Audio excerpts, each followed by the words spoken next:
Hello বন্ধুরা, কেমন আছো তোমরা সবাই? আশা করি অনেক অনেক ভালোই আছো।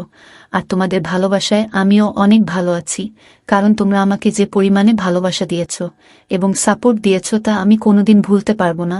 তাই তোমাদেরকে মজা দেওয়ার জন্য আবারও একটি নতুন গল্প নিয়ে হাজির হলাম। গল্পটি শোনার মতো, আশা করি তোমাদের দাঁড়িয়ে যাবে এবং তোমরা হাতের কাজ করতে সবাই হেডফোন নিয়ে বসে যাও। যদি আমার গল্প শুনে মজা পাও তাহলে অবশ্যই আমার চ্যানেলটি সাবস্ক্রাইব করবে। তো চলো বন্ধুরা, আমরা কথা না বাড়িয়ে আসল গল্পে চলে আই।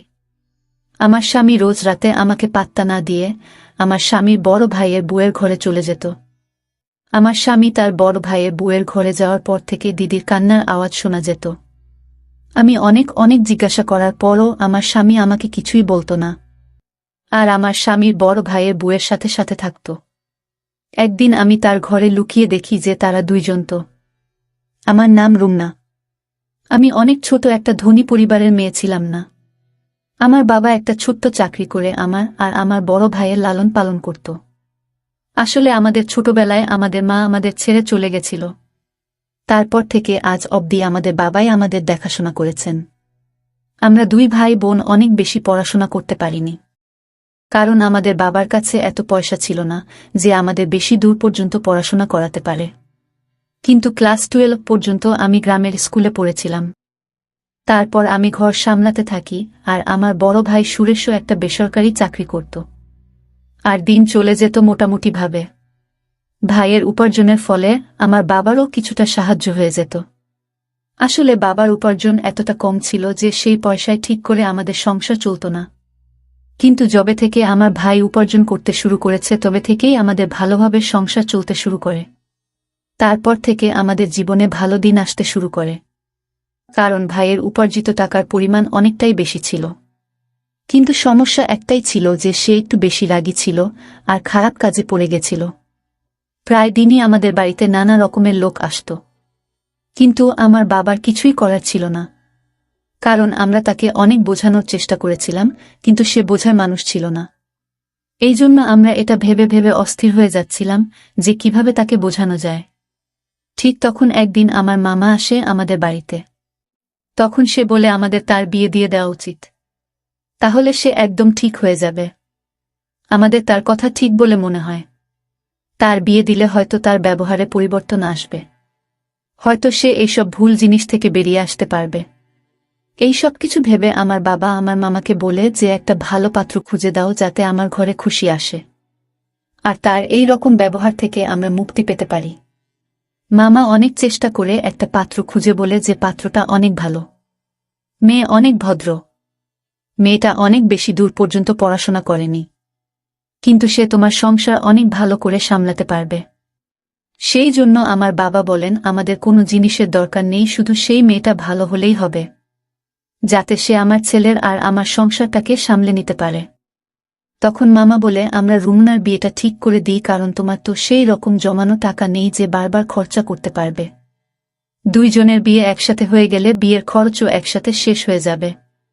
বাবা বলে যে না, এখনো রুমনার সেই বয়স হয়নি যে সে বিয়ে করে বৈবাহিক জীবন সামলাতে পারে। সেই জন্য আমি কিছুদিন পরে রুমনার বিয়ে দেব। আর রইল বাকি সুরেশের কথা, নেহাত সে খারাপ কাজে পড়ে গেছে, সেই জন্য তাকে বিয়ে দিতে বাধ্য হচ্ছি। তাছাড়া ছেলে মেয়ের মধ্যে অনেক পার্থক্য হয়। ছেলেদের তো ঘর সামলাতে হয় না, উল্টে তার দেখাশোনা করার জন্য একটা মেয়ে চলে আসে। কিন্তু এই মুহূর্তে যদি আমি আমার মেয়ের বিয়ে দিয়ে দিই তবে সে হাজারো সমস্যার মধ্যে পড়ে যাবে। না জানি শ্বশুরবাড়ির ভিতরে তাকে কি কি করতে হবে। সেই জন্য কিছু সময় পরে আমি রুমনার বিয়ে দেব, এখন না। সব শুনে মামা বলে কোনো সমস্যা না, যেমন তোমার ইচ্ছা। যাই হোক, এই সব ভেবে আমরা ভাইয়ের জন্য বিয়ের পাত্র দেখে অনেক ধুমধাম করে ভাইয়ের বিয়ে দিয়ে দিই। আমার বড় ভাইয়ের বিয়ের পর তো যেন আমাদের বাড়িটা অনেক সুন্দর হয়ে গিয়েছিল, কারণ বৌদি আসার পরে আমার ভাই সব খারাপ কাজ করা বন্ধ করে দেয়। সে খারাপ কাজ করার পাশাপাশি সব খারাপ কাজ করা ছেড়ে দেয়, আর সে অনেক মন দিয়ে নিজের কাজকর্ম করতে শুরু করে এবং সব বাড়ির দায়িত্ব পালন করতে শুরু করে। ভাই আমার বাবাকেও কাজে যেতে বারণ করে দেয়, আর বলে এখন আমি উপার্জন করি, তোমার এত ছোটখাটো চাকরি করতে হবে না। এখন বাবা সারাদিন বাড়িতে বসে আরাম করে, বৌদি তার সেবা করে, আর ভাই মন দিয়ে চাকরি করে পয়সা উপার্জন করতে শুরু করে। যার জন্য আমাদের সংসার অনেক ভালোভাবে চলে যেতে থাকে। পাশাপাশি আমাদের টাকাও জমতে শুরু করে। এখন আমাদের সুখের দিন ছিল। এভাবেই দিনগুলো পার হতে থাকে। আস্তে আস্তে আমার আর বৌদির মধ্যে এত ভালো সম্পর্ক তৈরি হয়ে যায় যে আমরা বৌদি আর আমি কম একে অপরের বোন বেশি ছিলাম। আমি সব কথা আমার বৌদিকে বলতাম আর বৌদি আমাকে নিজের সব থেকে ভালো বন্ধু মনে করত। সে তার নিজের সব ছোট বড় কথা আমাকে বলতো। আর সে বলতো তুমি তো আমার নিজের ছোট বোনের মতো। আমার আর বৌদির এত ভালো সম্পর্ক দেখে বাবা আর ভাই অনেক খুশি হতো। হয়তো আমার বৌদি আমার বাবা ভাইয়ের এত ভালোবাসা পেয়ে সে তার বাবার বাড়িতেও যেতে চাইত না। আমি মাঝে মাঝে ভাবতাম এ কেমন মেয়ে যে বাবার বাড়ি থাকার চেয়ে বেশি বাড়িতে থাকতে পছন্দ করে। হ্যাঁ, এটাই আমার বৌদি ছিল। সে এই রকমই। হয়তো সে এখানে বাবার বাড়ির থেকে বেশি ভালোবাসা পেত। সেই জন্য সে তার বাবার বাড়িতে যেতে চাইত না। তাছাড়া তার সাথে এরকম ব্যবহার করতে আমারও ভালো মনে হতো। আর তাছাড়া আমার বাবা আমাদের সবসময় বোঝাত যে যেমন কর্ম করবে সে রকমই ফল পাবে। আর যদি আমি আমার বৌদির সাথে ভালো ব্যবহার করি তাহলে পরবর্তীকালে আমিও শ্বশুরবাড়ি গিয়ে ভালোভাবে থাকতে পারব। এইভাবেই আমি সবার সাথে মিলেমিশে থাকি। এখন আমার মামা আবার আমাদের বাড়িতে এসে বলে এখন তো আর কোনো সমস্যা নেই। এখন তো সুরেশের বিয়ে হয়েছে, অনেক দিন হয়ে গেল। এখন আমাদের রুমনার জন্য পাত্র দেখা উচিত, কারণ এখন রুমনার বিয়ের বয়স হয়ে গেছে। তখন আমার বাবা বলে এখন আমার রুমনার বিয়ে দিতে কোনো অসুবিধা নেই, কারণ আমার ছেলে ঘর সামলে নিয়েছে আর আমার সেবা করার জন্য আমার মেয়ের মতো একটা বৌমা এনেছে। এখন রুমনার জন্য কোনো ভালো ছেলে খুঁজতে হবে। তখন বাবা মামাকে বলেন তোমার কাছে যদি কোনো ভালো পাত্র থাকে তবে তুমি বল। তাছাড়া আমার ছেলের জন্য তো তুমি পাত্র খুঁজে বের করেছিলে, আর পাত্রটা এত ভালো যে আমি আজও তার গুণগান করি। এই জন্য তুমি একটা ভালো পাত্র খুঁজে দাও। তখন মামা বলে খোঁজার কি দরকার আছে, আমার বন্ধুর ছেলেই তো আছে। তারা দুই ভাই। বাড়িতে মা বাবা দুইজন ভাই, মোট 4 জন থাকে। ছেলে একটা বড় কোম্পানিতে ভালো মাইনের চাকরি করে, আর তার বড় ভাইও একটা ভালো চাকরি করে। আসলে তার বড় ভাইয়ের বিয়ে আগে থেকেই ঠিক হয়ে আছে। এজন্য ছোট ছেলের জন্য পাত্র খোঁজা হচ্ছে। ছোট ছেলের জন্য ভালো মেয়ে খুঁজে পাওয়া গেলে দুই ভাইয়ের একসাথে বিয়ে দিয়ে দেবে। সেজন্য তারা আমাকে পাত্রের জন্য বলেছে। তাই আমি রুমনার কথা তাদেরকে বলেছি। সেই জন্য আমার মনে হলো তোমার থেকে অনুমতি নেওয়া উচিত। বাবা বলল এতে মতো নেওয়ার কি দরকার আছে। তোমার যখন ইচ্ছা ছেলের বাড়ির লোকেদের ডাকতে পারো, আমরা তৈরি আছি। মামা বলল ঠিক আছে, তবে কালকে ডেকে নেব। পরের দিন আমার স্বামী তার কিছু বন্ধুদের নিয়ে আমাদের বাড়িতে আমার জন্য পাত্র দেখতে আসে। আমার স্বামীর নাম ছিল রমেশ। রমেশকে দেখতে অনেক সুন্দর ছিল, আর ভালো পোশাক পরার জন্য তাকে আরও বেশি সুন্দর দেখাচ্ছিল। রমেশকে দেখে তো আমার হুঁশ উড়ে গেল। আমি বুঝতে পারছিলাম না যে এত সুন্দর ছেলে কি আমাকে পছন্দ করবে। কিন্তু যখন নিজেদের মধ্যে কথা বলার জন্য আমাদের দুইজনকে একা জায়গায় ছেড়ে দেওয়া হয়, তখন রমেশের কথা আমার মন ছুঁয়ে যায়। রমেশ এত মিষ্টি করে এত ভালো করে কথা বলছিল যে মনে মনে আমি তাকে নিজের স্বামী হিসেবে স্বীকার করে নিয়েছিলাম। আর পাশাপাশি ভগবানের কাছে প্রার্থনা করছিলাম যেন কোনো রকমে আমাদের বিয়েটা হয়ে যায়। কারণ প্রতিটা মেয়ের একটা স্বপ্ন থাকে যে তার স্বামী দেখতে সুন্দর হবে, ভদ্র হবে। আর এই সমস্ত গুণ রমেশের মধ্যে ছিল। আমি কি করে তাকে ছেড়ে দিই? তখন আমি ভাবি যদি আমার ভাগ্যে রমেশ থাকে তো নিশ্চয়ই তার সাথে আমার বিয়ে হবে। যাই হোক, তারা আমাকে দেখে বাড়ি চলে যায়। আর কিছুদিন পরে ফোন করে বলে যে আমাকে তাদের অনেক পছন্দ হয়েছে। এইভাবেই আমাদের বিয়ে ঠিক হয়ে যায়। আমি আর রমেশ ফোনে কথা বলতে থাকি। এইভাবেই দিন পার হতে থাকে। রমেশের সাথে কথা বলতে আমার একটুও ভয় হতো না। আমি পুরোপুরি রমেশকে ভালোবেসে ফেলেছিলাম। আর এইভাবেই আমাদের বিয়ের দিন কাছে আসতে থাকে। আমাদের বাড়িতে আত্মীয়রা আসতে শুরু করে দিয়েছিল। আর আমার বড় ভাই বিয়ের দায়িত্ব অনেক ভালোভাবে সামলে নিয়েছিল। সে কোনো জিনিসের অভাব রাখেনি। এত সুন্দর পরিবেশ তৈরি করেছিল দেখে মনে হচ্ছিল মেয়ে নয়, যেন ছেলের বিয়ে হচ্ছে। অনেক ভালো করে আমার বাবা আর আমার ভাই আমার বিয়ে দিতে চেয়েছিল। বলতো রুমনার বিয়েতে কোনো জিনিসের অভাব যেন না হয়। বাবা বলল আমি কখনো চাই না যে রুমনার এটা মনে হোক যে তার মা থাকলে আরো ভালো করে বিয়ে হতো। কিন্তু আমার মায়ের অভাব তো সে চেয়েও পূরণ করতে পারবে না। তবে সে আমার জন্য এত কিছু করছিল যে আমি তার ঋণ কোনোদিন শোধ করতে পারব না। কিন্তু এত আত্মীয়দের ভিড়েও আমার মায়ের কথা অনেক বেশি করে মনে পড়ছিল। আমি কাউকে এটা বুঝাতে দিইনি, কারণ আমি চাইছিলাম না যে সবার মন খারাপ হয়ে যাক, তারা সবাই অকারণেই চিন্তিত হয়ে পড়ুক। সেজন্য আমি তাদের সামনে সবসময় হাসি খুশি থাকতাম, যাতে তারা এটা কখনো না বুঝতে পারে যে আমার মায়ের কথা অনেক মনে পড়ছে। এইভাবে বিয়ের দিন চলে এলো। আমার রমেশের সাথে অনেক ভালো করে বিয়ে হয়ে গেল, আর আমি নিজের বাবার বাড়ি থেকে বিদায় নিয়ে চলে গেলাম। আমি অনেক আশা নিয়ে শ্বশুর বাড়িতে যাই, আর অনেক ভালো করে আমার গৃহে প্রবেশ করানো হয়েছিল। অনেক নিয়ম পালন করার সাথে সাথে আমাকে কিছু মেয়েদের মাঝখানে বসানো হলো, যারা রমেশের গুণগান করছিল। তাদের গুণগান শুনতে আমার অনেক ভালো মনে হচ্ছে। আর তাছাড়া তার গুণগুলো ঠিক ছিল, কারণ এতদিন ধরে আমি রমেশের মধ্যে এইসব গুণগুলো দেখেছিলাম। আমি এখন শুধু অধীর আগ্রহে অপেক্ষা করছিলাম কখন রমেশের সাথে সময় পার করব। অনেক অল্প সময়ের মধ্যেই আমাকে রমেশের ঘরে বসিয়ে দেওয়া হয়, আর কিছুক্ষণের মধ্যেই রমেশ ঘরে চলে আসে। তার ঘরে আসার পরে আমরা নিজেদের মধ্যে কিছুক্ষণ কথা বলি, তারপর আমাদের নতুন জীবন শুরু করি। পরের দিন আমি ঘুম থেকে উঠে সবার জন্য খাবার তৈরি করে আমার কাজ করতে থাকি। আমি আমার বর দিদির সাথে অনেক ভালো মিশে গিয়েছিলাম। আসলে রমেশের বিয়ের দিন তার বড় ভাইয়েরও বিয়ে হয়েছিল। আমাদের দুইজন বউকে একসাথে গৃহ প্রবেশ করানো হয়েছিল, আর আমাদের দুইজনেরই আজকে এই বাড়িতে প্রথম দিন ছিল। আমরা দুইজনে মিলে একসাথে মিষ্টি বানাই আর সবার মন জয় করে নিই। এখন আমি আমার স্বামী বড় ভাইয়ের বউকে বড়দিদির মতো মানতে শুরু করেছিলাম। আমি তার সেবাও করতাম। আমার বড় দিদিও অনেক খুশি ছিল। আমরা দুইজন বোনের মতোই থাকতাম, আর আমাদের মধ্যে অনেক ভালো সম্পর্ক তৈরি হয়ে গিয়েছিল। আমাদের এত ভালো সম্পর্ক দেখে বাড়ির লোকও অনেক খুশি ছিল। এখন দিনেশও কাজে যেতে শুরু করেছিল। এইভাবে আমাদের অনেক আনন্দে দিন পার হতে থাকে। এখন কে জানতো যে এত খুশির মাঝখানে দুঃখের এত বড় পাহাড় ভেঙে পড়বে। একটা অ্যাক্সিডেন্টে আমার স্বামীর বড় ভাই এই পৃথিবী ছেড়ে চলে যায়।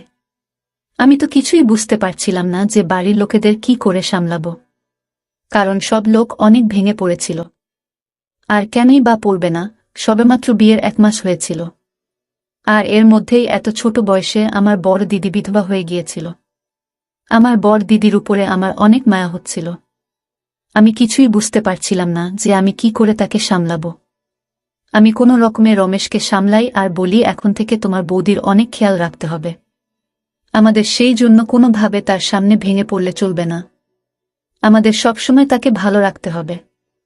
রমেশ আমার কথা বুঝতে পারে, আর আমরা আমার বড় দিদির খেয়াল রাখতে শুরু করি। আস্তে আস্তে সময় পার হতে থাকে, আর আমার স্বামীর বড় ভাইয়ের এই পৃথিবী থেকে চলে যাওয়ার 1 বছর হয়ে গিয়েছিল। আমাদের বাড়িতে সবাই বলে যে আমার বড় দিদির বিয়ের মাত্র 1 মাসের মধ্যেই তার স্বামী এই পৃথিবী ছেড়ে চলে যায়, আর তার জীবন শুরু হওয়ার আগেই শেষ হয়ে যায়। তাই সবাই মিলে ঠিক করে যে আমার বড় দিদির আবার বিয়ে দেবে, যাতে সে তার ভবিষ্যৎ জীবনে সুখী থাকে। বেচারির না কোনো সন্তান ছিল আর না স্বামী। সে একলা কি করে এত বড় জীবন পার করবে? কিন্তু আমার বড় দিদি বলে আমি যখন থেকে বিয়ে করে এই বাড়িতে এসেছি, সেই দিন আমি আমার স্বামীকে কথা দিয়েছিলাম, আর আমি যতদিন বাঁচব এই বাড়ির বউ হয়েই থাকব। আর আমি আমার এই কথা সারা জীবন পালন করব। তাতে আমার কোনো সন্তান থাকুক আর না থাকুক। যখন রমেশের সন্তান হবে তখন আমিও তাকে নিজের সন্তানের মতো আদর করব, ভালোবাসব। আমার বড় দিদির এরকম কথা শুনে আমি অনেক খুশি হই। তখন আমি আর রমেশ একটা প্ল্যান বানাই যে আমরা আমাদের প্রথম সন্তান তাকে দিয়ে দেব। সে যেভাবে ইচ্ছা তাকে মানুষ করবে, আর তার সাথে নিজের সারা জীবন পার করে দিতে পারবে। এই ভেবেই আমরা শান্তিতে থাকি। এই কিছুদিন ধরে আমার সামনে অদ্ভুত অদ্ভুত দৃশ্য আসতে থাকে। আসলে আমার স্বামী আমার কাছে আসত না। সন্ধে হতেই আমার স্বামী আমার স্বামীর বড় ভাইয়ের বউয়ের ঘরে চলে যেত, আর আমার স্বামী তার ঘরে যাওয়ার সাথে সাথে আমার স্বামীর বড় ভাইয়ের বউয়ের অনেক আওয়াজ আসত। এমন মনে হতো যেন সে কাঁদছে। আমি এটা কিছুতেই বুঝতে পারতাম না যে রমেশ আমার বড় দিদির ঘরে গিয়ে তার সাথে কি করে। আমাকে এড়িয়ে আমার স্বামী আমার বড় দিদির ঘরে যেতই বা কেন? আমি কিছুটা তো আন্দাজ করতেই পেরেছিলাম যে কি হতে পারে। অফিস থেকে ফিরেই সে বড় দিদির ঘরে চলে যেত, আর সারা রাত তার ঘরেই থাকত। আমি যখনই এই ব্যাপারে রমেশের সাথে কোনো কথা বলার চেষ্টা করতাম তখনই রমেশ এড়িয়ে যেত। এখন আমার মধ্যে অন্য রকম চিন্তা আসতে থাকে যে আসলে হচ্ছেটা কি।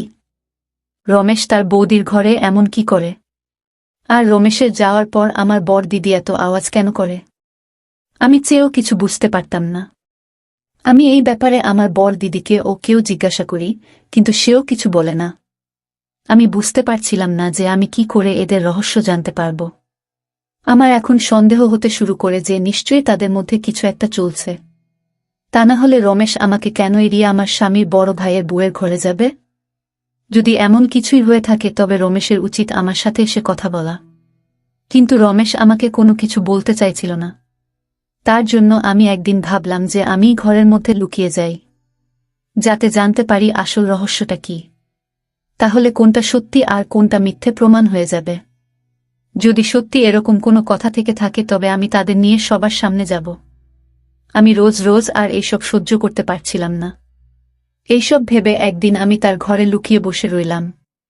কিছুক্ষণ পর তারা যখন ঘরে এলো তারপর আমি যা দেখলাম সেটা দেখে আমার মনটা কেঁপে উঠল। আমি দেখলাম যে আমার স্বামীর বড় ভাইয়ের বউ আমার স্বামীর বড় ভাইয়ের ছবি হাতে নিয়ে কাঁদছিল। তখন রমেশ তাকে আস্তে আস্তে সামলানোর চেষ্টা করছিল। আমি কিছু বুঝতে না পেরে হঠাৎ ঘরের মধ্যে থেকে বাইরে বেরিয়ে আসি।